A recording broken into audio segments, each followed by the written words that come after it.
How's it going, everybody? This is Tim with King's Options, and we are here again, end of the week, and interesting week. Also, happy Valentine's Day for anybody celebrating that. I guess it is a 4-day weekend. I'm not even in the country, so I wouldn't know. Um, Either way, here we have the most anticipated earnings releases as pretty normal. Got some names in there I recognize. Can't say there's any I'm overly interested in, but then again, I'm not exactly trading stocks these days, so. Uh, there you have it. Oh, look, Walmart's up here. Walmart. Um, let's move on. Going to the economic release calendar. We've got swap to the market movers. I kind of do this so you guys can see what I do. Okay. And looks like Monday, there's nothing going on. Tuesday, what do we have? Retail sales numbers, 7:30 Central Time. We're going to have durable goods, housing starts, housing. So this is all 7:30 Central Time. We're going to have durable goods and housing. And then 8:15 Central, we're going to have industrial production, and we're going to have 1 p.m. Central U.S. FOMC minutes. So we'll see how that works out. We already know what the decision was, but this may give a little bit more reasoning. We may get a reaction off of that. Just have to wait and see. Thursday international trade, jobless claims 7:30 in the morning, and then petroleum status at 11. And Friday, we've got GDP. That's going to be a pretty big potential for a market mover, along with personal income. So keep an eye out for both of those two, 7:30 Central Time. And then new home sales coming in at 9 Central Time. And again, that is next Friday. Biggest reason there's nothing on Monday is, my understanding, I believe that's President's Day, I want to say. Horrible with holidays, but is a holiday. So, multiple day weekend there. And the sector tracker, here we go. Over the last 5 days, we've got 3 in the red, rest in the green. So not necessarily terrible. The last day, of course, was, oh my goodness, that was awful. Contributing factors, these, no doubts. So, but there's how it stands. On the whole, we're still up and over, which when we look at the charts here in a second, of course, we can see that. And that being said, let's go to the charts. All right, RTY, and all. You also notice I am using TradingView and not Thinkorswim. So we're going to have to reset some of this stuff up ourselves. Biggest reason I made that change is just because I got a new computer and I will be continuing my laptop usage for working with the trades there. Longer term trades, much more swing trading than I do through Thinkorswim. So just for the sake of charting, we're going to use TradingView here. Excuse me, I can't talk today. And we can see what we need to see. So this is the RTY. I've got the average up here, and we've been floating around it, kind of up and sideways. We had an all-time high here, so we're going to go ahead and put a line there. And I've got to get used to doing this with this one again. So there's our all-time high. Okay. And let's go ahead and brighten that up just a hair. And I don't like that color either. There we go. Let's do that. Okay, so there's our all-time high. Now we're going to have to beat this high if we want to threaten that. There's a small liquidity pool right here between those two. But more importantly, I'm worried to the downside as we're starting to flatten side. I shouldn't say worried. I mean, I'm looking more to the downside. Not only are we're probably a little less than halfway in between it, but we're closing right at the average. Now we are pretty high up, so there is that. And I do have the Keltner channels. Let me just turn those on. You can see that we're basically right in the middle, being at the average between the Keltner channels, and they're not extremely wide, but they do have a little width to them. So we've got some wider ranges going on in there. We'll have to see how that plays out. The biggest things I'm probably looking at right now, and this is why I left that off. Let's draw some liquidity pools. We like liquidity pools. So the biggest one that we're seeing is going to be right here between these two.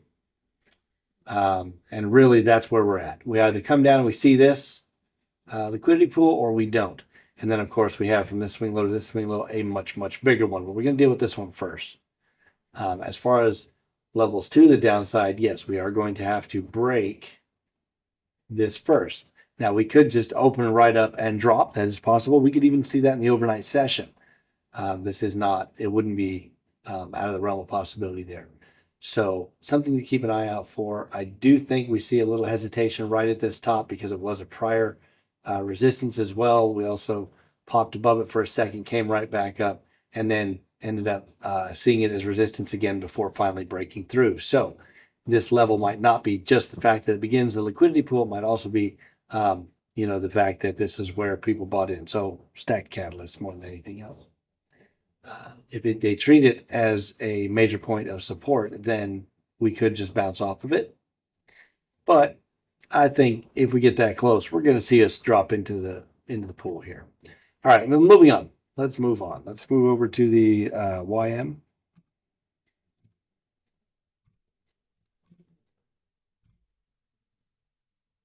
All right, we've got all-time high here. This is a nice little flat top, actually, and you can see that we respected it on this last candle.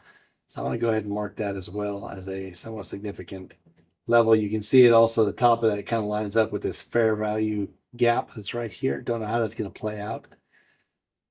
We've got a pretty nice multi-bottom set going on right about here. Now, this is the actual bottom, of course, and we'll set our liquidity pool off that.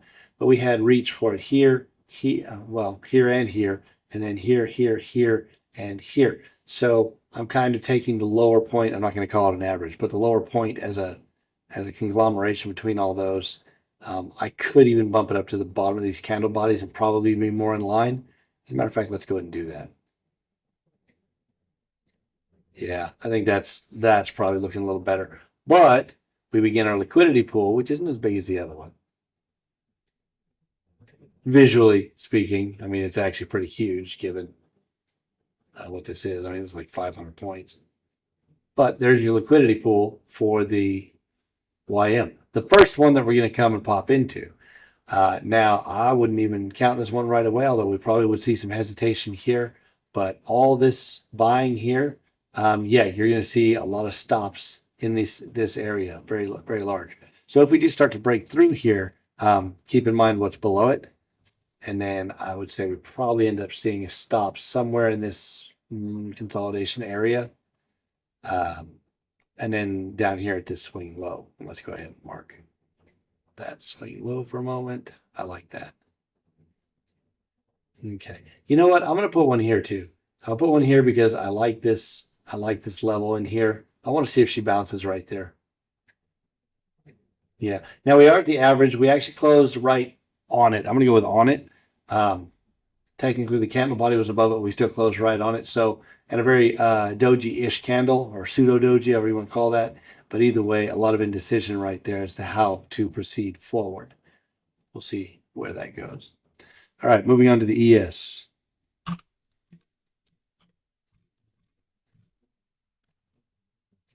ES actually looks pretty orderly.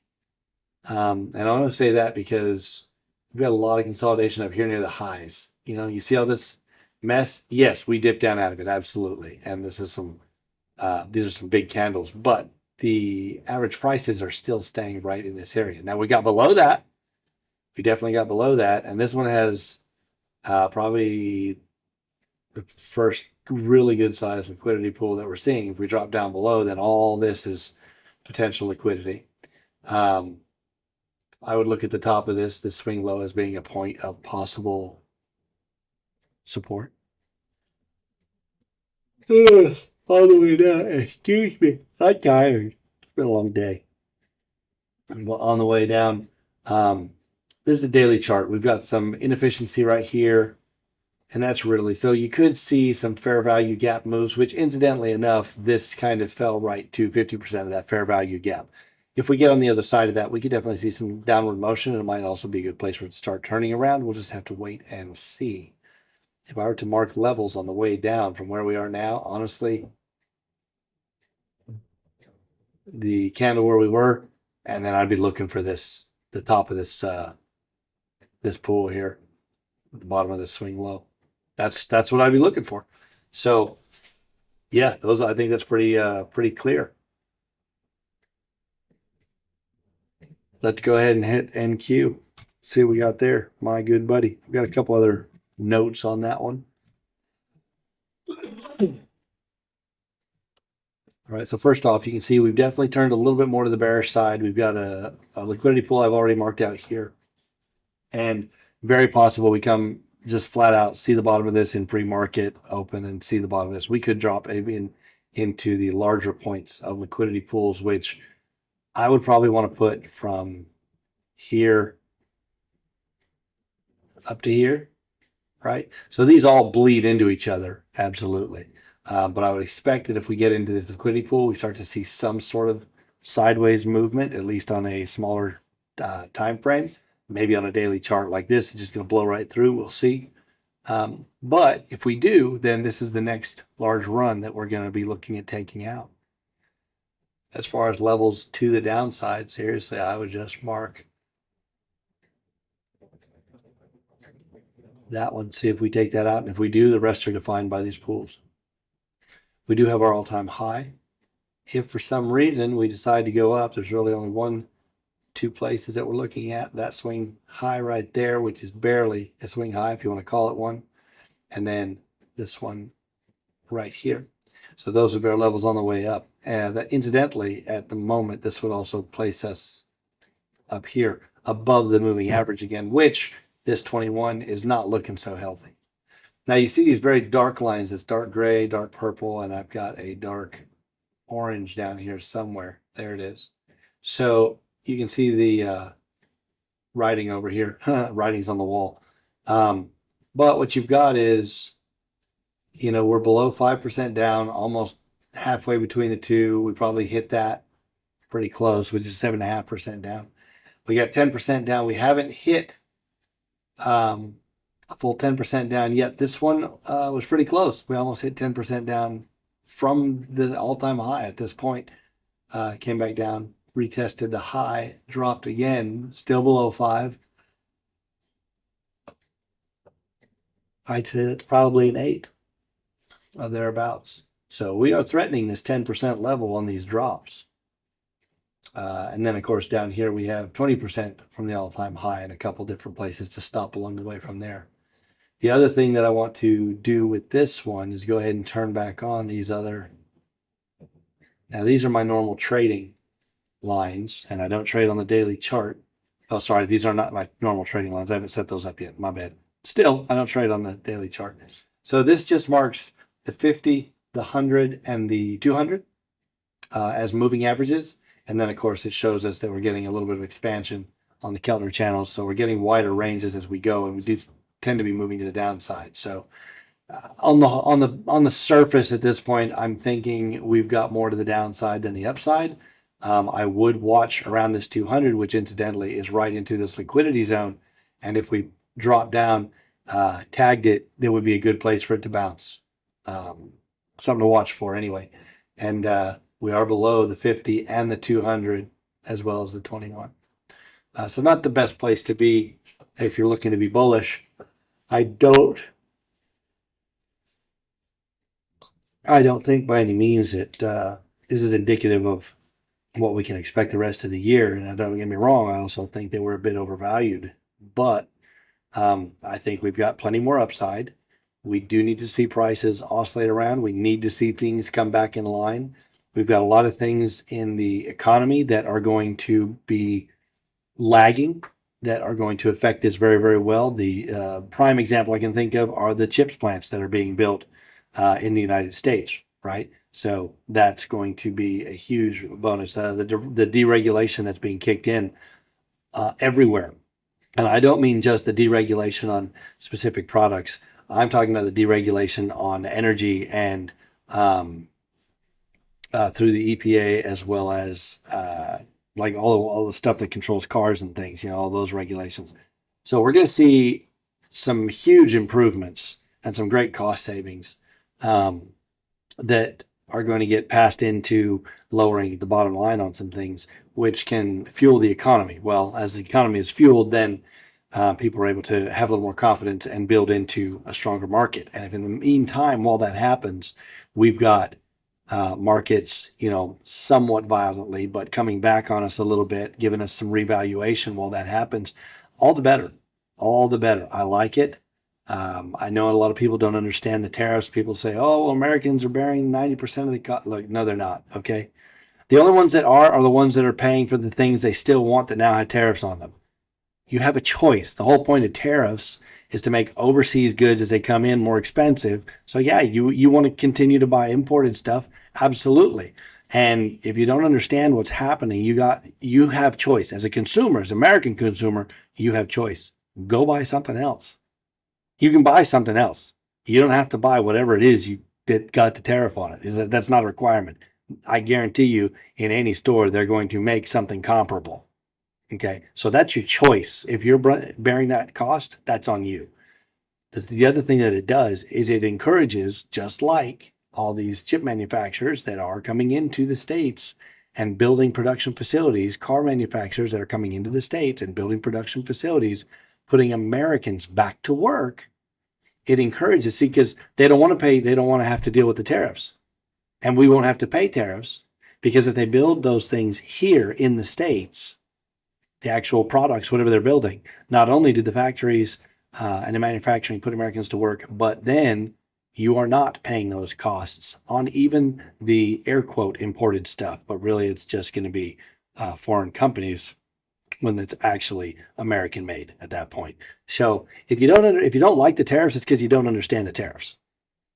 It's that simple. The tariffs are a fantastic thing. They're doing wonders for us, and you're going to see that play out here very, very quickly. You already saw it play out in the jobs numbers. And now, don't get me wrong. Okay, that is a little bit of a caveat. The jobs numbers were almost double what the consensus was, and they will probably be revised downward. But think about that. They're going to have to be revised downward 40% just to break even with what the consensus was. Okay, so it's still going to be a beat. Even once you get the revised numbers, it's still going to be a beat. And you combine that with the fact that we are at the lowest levels of government employment, I think they said since like the 1960s. That is huge. In other words, there's fewer people working for the government, while we have at present 130,000 plus on the increase in the employment situation in the jobs that are out there. So that tells you private sector is booming, folks. That's going to catch up to the markets. Markets are more immediate. They deal with emotion and how people react, very quickly.